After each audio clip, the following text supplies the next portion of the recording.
Hello guys, welcome to Pakistani real action. तो कैसे हैं आप सब? मेरा नाम है मैं हूं बशर। तो गाइस लेकर आ गए हैं आज की वीडियो। बहुत कमाल होने लगी है। भारत ने बदला लिया है, बहुत बड़ा बदला चीन से। मैं आपको टाइटल बताता हूँ। भारत ने ब्रिक्स समिट में लिया चीन से अपना यूएनएससी का बदला। यूएनएससी का बदला ले लिया, मतलब भारत ने ब्रिक्स के अंदर चीन से क्या हुआ सारा सीन जानेंगे इस वीडियो के अंदर।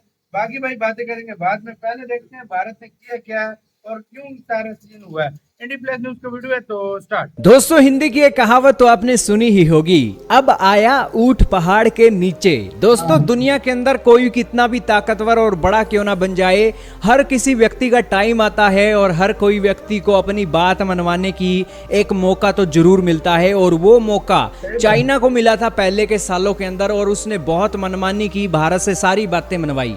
लेकिन अब टाइम जो है भारत का आ गया है और अब भारत की सरकार को चालाकी से बात मनवानी चाहिए चाइना से। दरअसल आज एक सुनहरी अवसर आया है और आपके सामने आर्टिकल चल रहा है जिसके अंदर रॉयटर न्यूज, दुनिया की नंबर 1 न्यूज एजेंसियों में से एक एजेंसी, उसने छापा है कि भारत की सरकार के सोर्सेज हमें बता रहे हैं कि पीएम मोदी 22 से 24 अगस्त को होने जा रही ब्रिक्स समिट की मीटिंग में शामिल नहीं होंगे और वो फिजिकली प्रेजेंस नहीं होंगे, लेकिन वर्चुअली तरीके से वो प्रेजेंस हो सकते हैं। दोस्तों, अगर ये हो जाएगा तो चाइना को एक साफ संदेश जा रहा है कि आपके द्वारा चलाए गए समिटों का भारत बॉयकॉट कर रहा है और अगर आप भारत की बात नहीं मानते हो तो आपके समिट का अस्तित्व खतरे में पड़ जाएगा। दोस्तों, सारी डेवलपमेंट आज हमारे पास है और बहुत इंपॉर्टेंट न्यूज है और इस न्यूज के अंदर आपको पता लगेगा कि किस तरीके से भारत अगर चाणक्य नीति से काम करता है तो ये ब्रिक्स और एससीओ के जो समिट है ना, चीन की गर्दन पकड़वाकर भारत को यूएनएससी के अंदर परमानेंट सीट दिलवा सकते हैं। तो शुरू करते हैं दोस्तों, बिना किसी देरी के। चैनल पर नए हो चैनल को सब्सक्राइब करिए, बेल आइकन जरूर दबाइए। तो शुरू करते हैं वीडियो को। दोस्तों, क्या होता है, एससीओ का समिट भारत उसकी मेजबानी कर रहा होता है, लेकिन आज तक ऐसा नहीं हुआ है कि जिस देश के अंदर एससीओ का समिट होने जा रहा हो उस देश के अंदर कोई प्रॉब्लम नहीं है, लेकिन फिर भी वो देश कहता है कि मैं ये समिट को फिजिकली तौर पर एक अटेंड नहीं करूंगा, मैं इस समिट को ही वर्चुअल तरीके से अटेंड करवाऊंगा।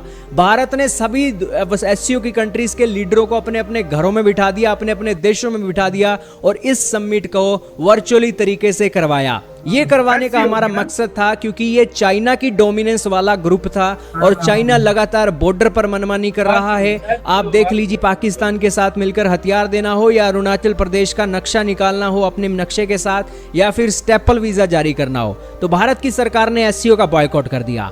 अब आ रहा है चाइना की डोमिनेंस का ब्रिक्स समिट। ब्रिक्स समिट के अंदर दोस्तों भारत ने, ये खबर निकली है कि भारत के प्रधानमंत्री इस समिट का बॉयकॉट कर सकते हैं और इस समिट को वर्चुअली तरीके से अटेंड कर सकते हैं। आप कहोगे इसका इफेक्ट चाइना को क्या पड़ेगा?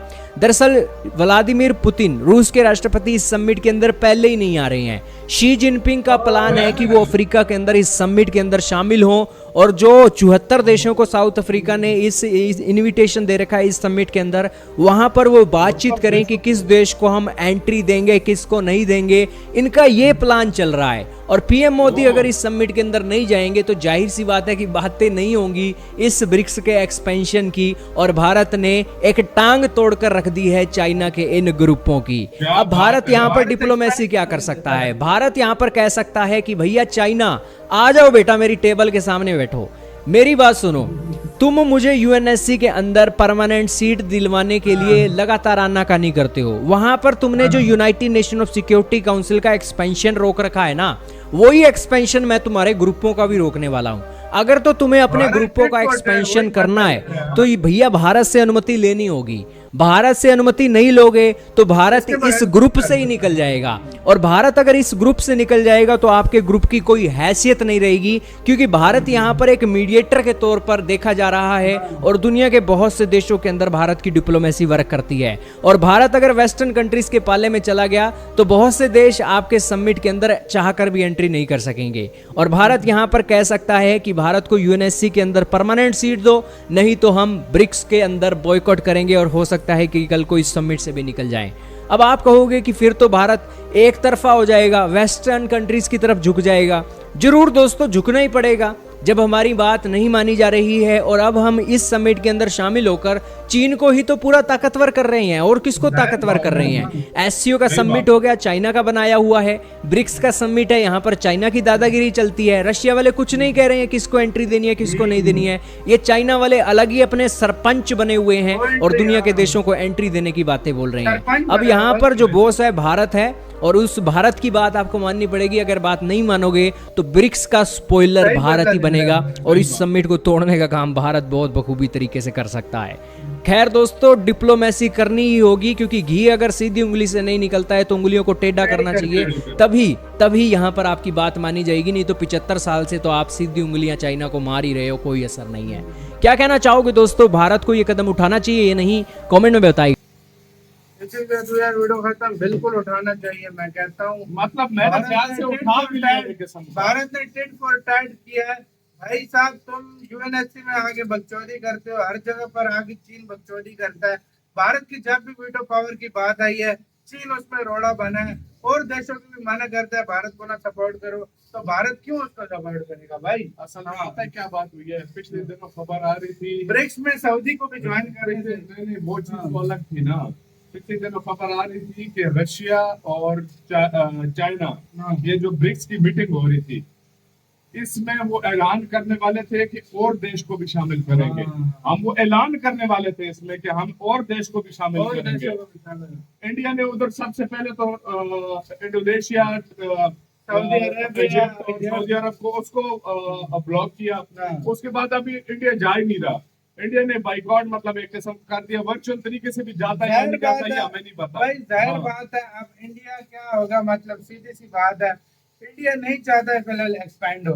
इंडिया नहीं चाहता भारत की दादागिरी इसमें और बढ़े, चाइना की दादागिरी और बढ़े, क्योंकि चाइना अपने जो एलाई देश है उनको शामिल करना चाहता है।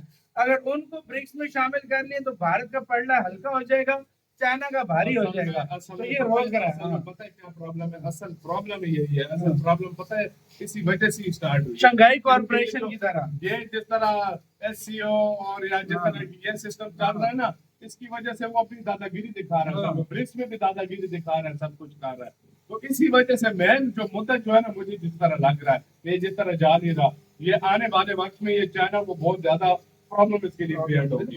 क्योंकि एससीओ की मीटिंग में वर्चुअल हुआ है सारा, ब्रिक्स में देख लो ये वर्चुअल होने वाला है, और अभी और कौन कौन सी चीजों में वर्चुअल होने वाला है ये देखना पड़ेगा। और ये भी देखना पड़ेगा कि G20 की मीटिंग में कौन कौन सा देश आता है, कौन ये देखना पड़ेगा। ये बहुत इंपॉर्टेंट हो गया अभी क्योंकि G20 में अगर चाइना ना आए ना तो फिर समझो फुल पता चल गया कि भारत टोटली बाइकआउट कर देगा। मुझे आपको करना है अपने कॉम्बिनेशन, तुर्की काफी लोग आएंगे। बिल्कुल मीटिंग का था भाई सितंबर में है ना, आई थिंक। हाँ मेरे ख्याल इधर वीडियो खत्म करते हैं ना, बहुत ज्यादा खैर